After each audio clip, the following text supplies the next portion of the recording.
Who was your guy growing up? You grew up in Florida, right? The state of Florida? Yeah, I grew up. I grew up in Florida, but I grew up in Tampa specifically, and yeah, we had the Rays and everything. I would watch them if they were on TV, but I mean, I was just a big baseball guy. I mean, I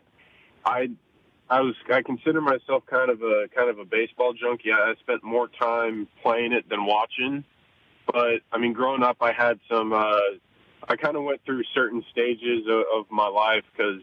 Or specific guys I would watch. So when I was younger, I loved watching Mike Piazza. That's way back when I caught. So I just wanted to be a home run hitting, like awesome catcher like Mike. And then as I kind of got older and later on in my career, my main focus was on Paul Konerko. Huh. Right first baseman, just absolute stud. And every once in a while I catch myself watching 2005 White Sox World Series highlights, and all of them tend to be Paul Konerko. And then right now, I mean, still after Paul retired, I became a huge Paul Goldschmidt fan because he became he became the guy. He's a right first baseman, awesome defender, Gold Glover, runs the base as well.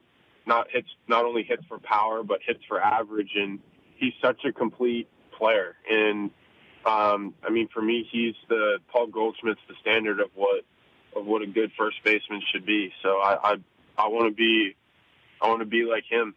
Well, I mean, you are doing it right now, and the first guy you mentioned, Piazza, you passed on the all-time Mets home run single season list a couple of home runs ago. That had to be something else then. I mean, for you to say that you wanted to be Mike Piazza first and foremost, and here you are rounding the bases, putting him a notch down in the Mets record book, that had to be something. Yeah, it's to me, it's like I put all my effort and thought into each individual day. Like, we got the Cubs today, we're facing Hendricks.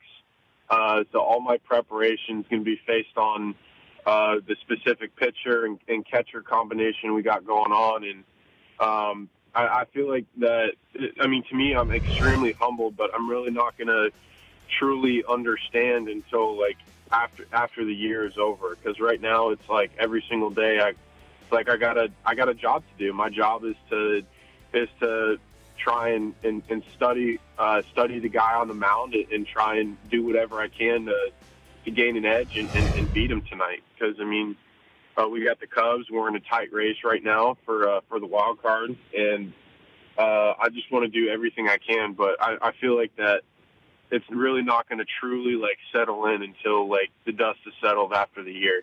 How'd you get the nickname Polar Bear, Pete Alonso? How'd you get that nickname? Todd Frazier. Todd Frazier. That's this Todd, year. That's not a lifetime thing. That's a this year thing. No, yeah. So in college I was Pistol Pete. High school I was Sweet Pete. And then this year Todd Frazier, spring training. He's like, you look like. First, you call me like Paul after Paul Bunyan. Okay. Because he's like, you look like a lumberjack or whatever, and then he's just like, and then he came up with Polar Bear. He's like, oh, you look more like a big damn polar bear than anything. I'm like, all right, I'll take it. That's a cool nickname. Yeah, and then it stuck. For more of The Rich Eisen Show, tune to Audience Channel 239 on DirecTV for free on BR Live, or download The Rich Eisen Show app.